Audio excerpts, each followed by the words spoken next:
Hey, what's up guys? It's Apollo. Thanks for stopping by and welcome back to Medieval 2 Total War. This is Breaking the Meta, where we try to bring unconventional armies and we try to beat conventional armies. And this is a subscribers battle replay sent in by Emperor of the Great Unknown. He is commanding Sicily. He's fighting on the grassy plains and he is facing K-Man Beastalicious, who's bringing a Russian Rush army. That's right guys, a Russian Rush. All right. So let's go ahead and look at his Sicilian army and see why it's so unconventional, why it's breaking the meta. Well, he's got 4 units of Pavi's crossbowmen. That's nothing out of the ordinary there, but he has a whole nother 4 units of Pavi's crossbow militia. So he's bringing 8 total of Pavi's crossbowmen, and that's a lot of crossbows. And they're going to have a tough time holding against this massive infantry force, but he's got pikemen protecting him. He's got about 4 units of pikemen, which are very cheap. Very awesome. If you get them in a good position, they definitely get their money's worth. And I don't know, this is just a shot in the dark, but maybe what he's trying to do here is make it so his pikes are keeping back the infantry and then his crossbows are still firing like point blank. Maybe, possibly, who knows?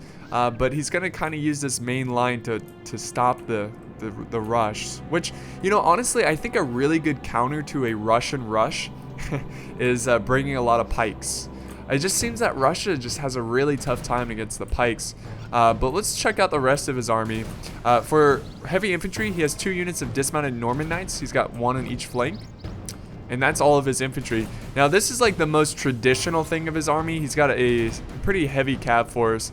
2 Knights Hospitaller, heavily upgraded. And then he's got 3 units of Chivalric Knights, heavily upgraded. And he has his General's Bodyguard over here in the center. Looks like he's kind of leaning towards on this flank. Let's go ahead and check out the Russians before this one starts off here. So, classic rush build, like 4 units of British Axemen. He's got the Tsar's Guard, about 4 units of Tsar's Guard and a General's Bodyguard. And he has 1 unit of Drazina. And the rest of his heavy infantry, he's got dismounted Boyar Sons, dismounted Drazina, and I think just a mix of Drazina and Boyar Sons. And he has 2 crossbow militia, which he's using as like a meat shield. So we'll see them in action.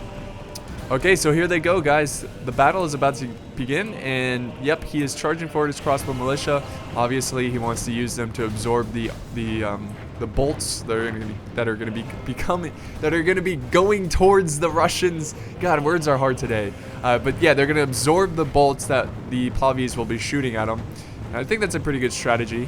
Whenever you're charging a player that has a lot of, you know, skirmishers, you know, send up a meat shield to try to absorb the arrows so you protect your elite infantry and such. But they're not quite in range. But look at this. It's like we're looking into a jail or something. All these bars, these pikes. They're going to hold. This is going to be so interesting. I can't wait to see how this turns out. But it looks like the Russians over here are splitting up their cav force. It's got his Tsar's Guard charging in. A glorious sight. So these are like medieval tanks right here.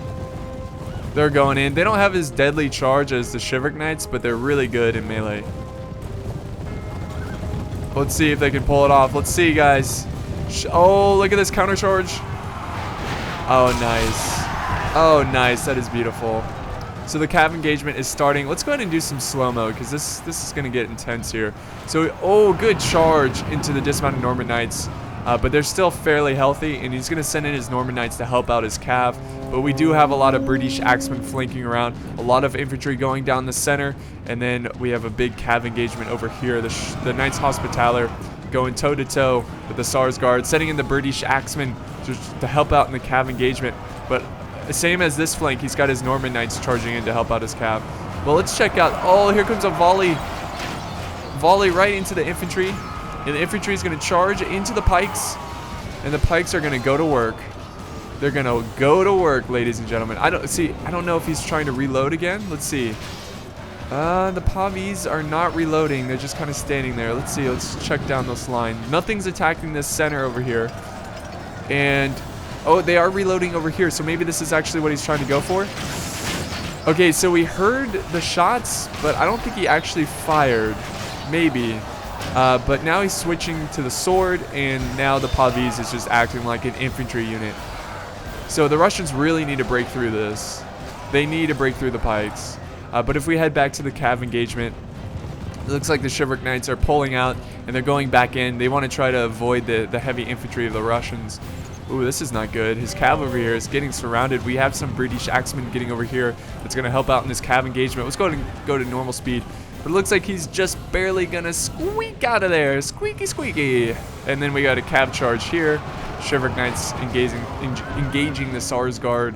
So it seems like Sicily's doing a great job in this center. Look at that. The Pavis are going to work right now as infantry. And yes, the Russians are losing the main engagement over here. This is insane. They're losing the infantry battle. Nothing is attacking the center, so he's going to be able to flank around his pikes. That is awesome. That is awesome. Look at those pikes. Look at those pikes. Just another day of work. Killing Russians. Oh, man. All right, and then we've got some Knights Hospitaller that are standing victorious, but they need to get out of there because the British axemen are trying to cut them down. Got a retreating force of Normans trying to reinforce his lines, protect his flanks. And the crossbows now are free to fire at whatever they like. But watch out, Pike Militia. Here comes an axeman charge. Nice. So over here, the Russians are still standing strong. They're still fighting. But a lot of them are breaking. That is insane. Look at this. They're running. Oh my god. Running so close to the pikes. Oh, they're cutting them down like a hot knife through butter. Oh, whoa. Okay. That was a cav charge there. That was something. But he cut down those Pavis, but it's probably not going to be enough. Let's see. Yeah, look at this. The Russians just instantly braked. It was so fast. Russians have such a hard time against those pikes. There's small pockets of Russian cav running around, but they're not really going to do anything to win this battle. Like, it's just not enough. Here comes the cav charge, though. Boom! Right into the Russians. That's lovely. That's nice. Very nice. Look at the breakage there. Huge, massive chain route. And like I said, Russians have a tough time against the pikes. You know, honestly, what he should have done is just completely... Well, you know, I don't know. What I was going to say is he should have just completely avoided the pikes. Try to put most of your forces on the flanks and try to outmaneuver the pikes. You know, get behind them, get to their side, something like that.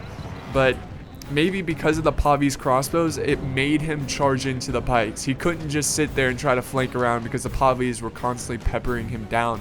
So the Pavis is acting like the main antagonist, is trying to get him to draw him into the fight. And then once he engages with his pikes, his infantry just really suffers. So yeah, whenever you see a Russian rush build, a good counter to that is just pikes. Oh, look at that charge though. Damn, they wrecked that unit. They wrecked that unit. That's a general, by the way. But like I said earlier, they don't have enough to win this, and Sicily just utterly defeated the Russians with this army build.